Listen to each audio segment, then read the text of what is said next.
Why Chelsea's owners have revamped contract strategy because of Raheem Sterling. Decisive action to ensure it doesn't happen again. The Todd Boehly Clearlake Capital ownership at Chelsea have changed the way they offer contracts to players after Raheem Sterling's situation.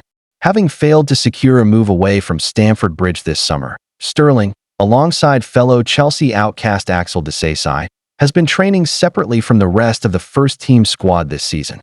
It is far from an ideal situation for both the player and the club. Although Chelsea head coach Enzo Maresca has insisted it's natural when parties are unable to find a solution. When for any reason the player and the club doesn't find any solution, and you give the player all the tools to do training sessions and to do everything, but if you are not involved in the squad, you are not involved in the squad, said Maresca earlier this month. Again, I know that it's something that you like to talk about, but it's not about Chelsea. It's about any club in the world. Sterling, who spent last season on loan at Arsenal, is not playing competitively at the age of 30, while Chelsea must continue to pay him a reported £300,000 a week salary, possibly until his contract expires in June 2027. Any effort to find suitors for the England international has also been made even more difficult by his understandable reluctance to move his family away from London or be away from them, according to The Athletic.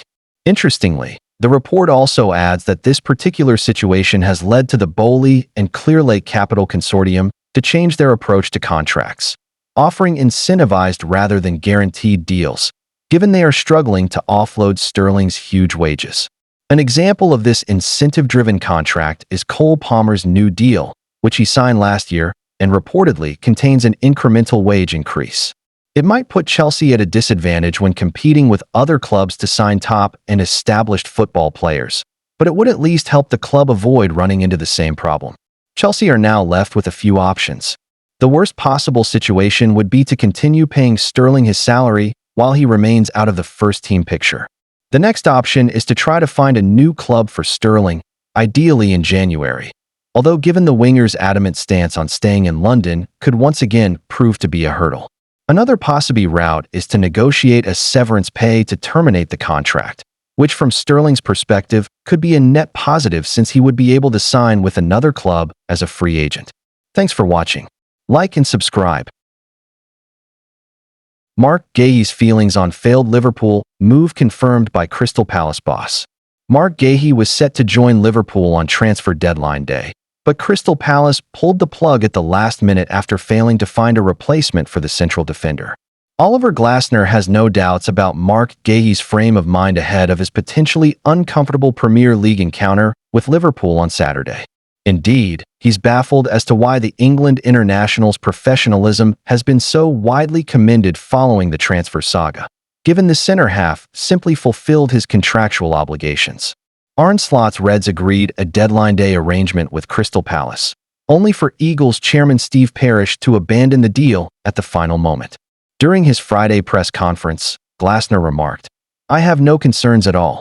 I'm completely convinced, and I mention this quite often, as long as Marc is playing for Crystal Palace, he will be playing with 100%. This is what I expect tomorrow. I'm really convinced that he will show this again. He's an amazing player. He's in amazing shape. So I expect a great game from him. Of course, I had a conversation with Marc, but I think you will expect it to maybe have been more or longer. It was really a very short conversation because it was easy. We talked before, we talked at the end of last season, we talked in off-season, we talked in the pre-season, and of course, we talked after the transfer window closed, but it was a 5-minute conversation. On the other side, I'm really wondering why it's so outstanding if you stick to an agreement. It also shows you maybe what kind of times we are living in. If you sign a contract, let's say the normal thing is you stick to your contract. So we are praised for doing what we have to do. I think it's more the opposite. We should blame people who don't stick to their agreement." Of course, he was a little bit disappointed at the beginning, but he said, "No, it's fine. I like being here. I like the team. I like the staff. I like Crystal Palace. I'm a South London boy. It's all good. I will give my best. And this is exactly what I knew would happen." With the suspended Hugo Ekitike unavailable, England international Guéhi will be charged with stopping Alexander Isak, who pushed for an exit from Newcastle to secure his dream move to Merseyside at Selhurst Park. Should Palace avoid losing to Liverpool, The London team will extend its unbeaten streak to 18 matches across all competitions, equaling a club record set in 1969. Speaking before facing the only other undefeated team in the Premier League, Glasner said, "I don't care about it, the opportunity to match the club record. Last year, we had the worst start in Premier League history, and at the end, we had a points record. I don't care about records, but of course, it's always better having positive records than going the other way." Ismaila Sarr, boasting 4 goals and 7 appearances against Liverpool, including a goal and assist in the Community Shield victory, is match fit for Palace.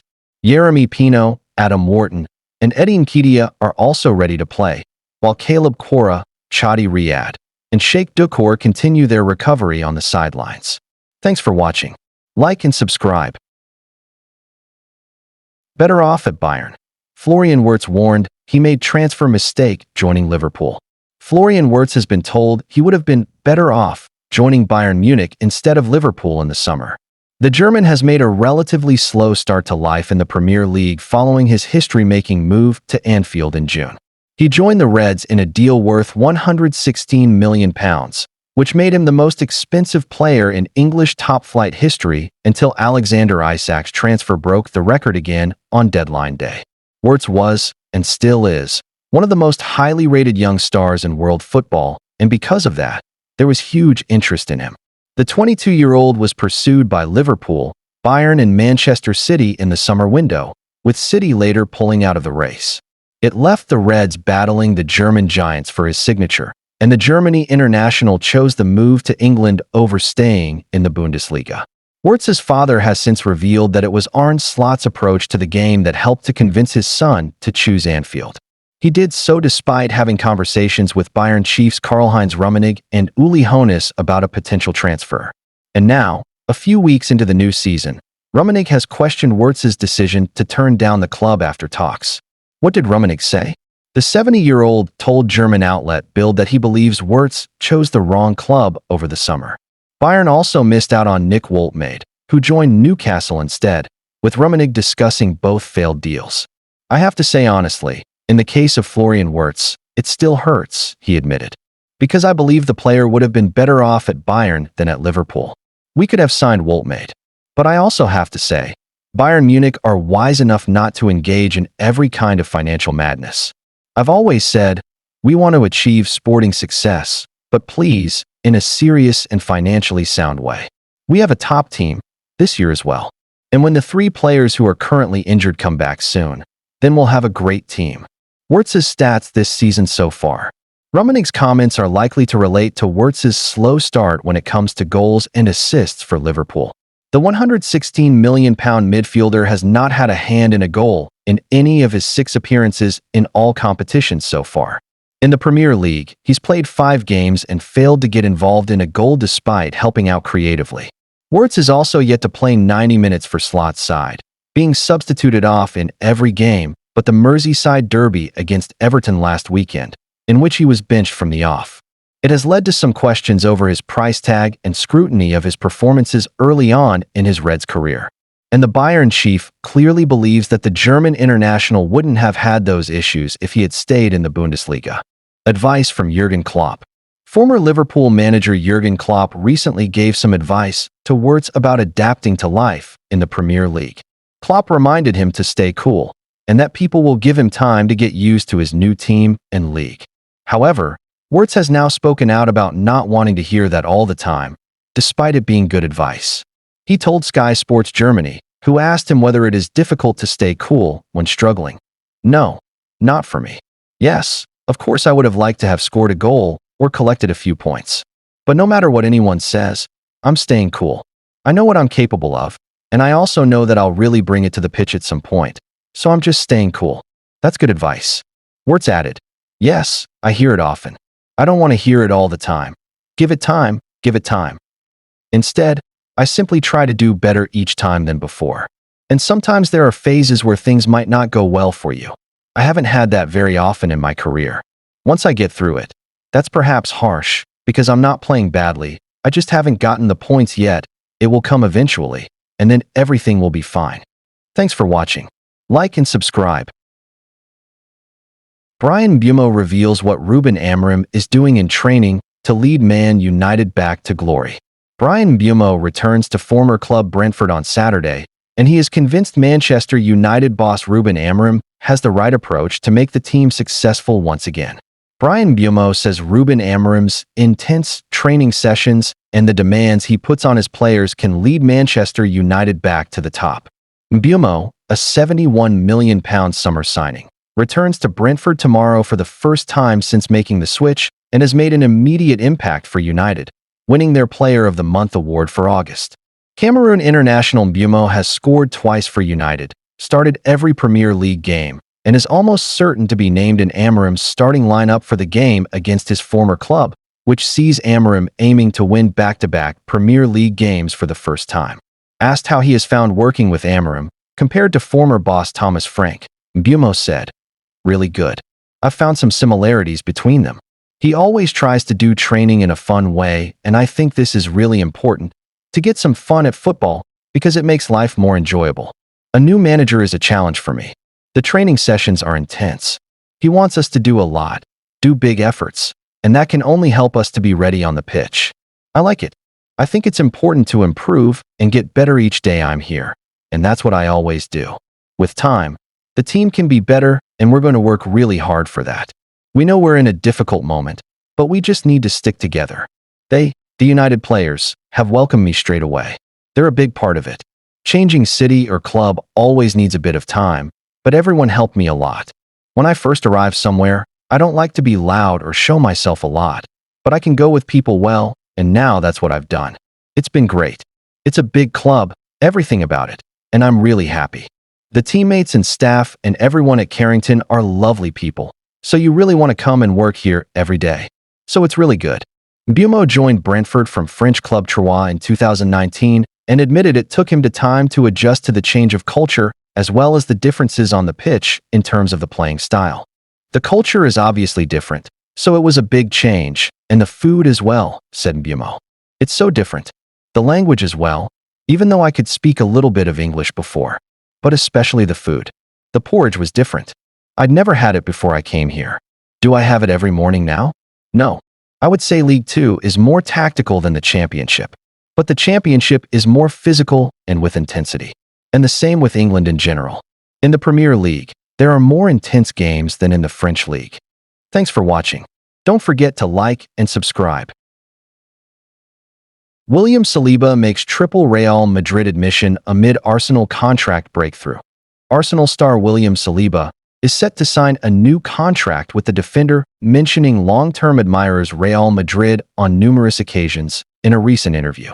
William Saliba has made 3 Real Madrid references in a new interview after agreeing to a long-term Arsenal contract. Extension talks have been ongoing in the background for some time, and now an agreement has been reached, with sporting director Andrea Berta continuing to make a huge impact at the club. The France international is set to become one of the club's highest earners with a commitment made to spend key years of his career at Arsenal after Mikel Arteta convinced him to be part of the project at Emirates Stadium. His extension is expected to stop Real from making a move for his services with their plan to try and sign him as a free agent in the summer of 2027 or potentially on the cheap 12 months earlier, scuppering Los Blancos' plans.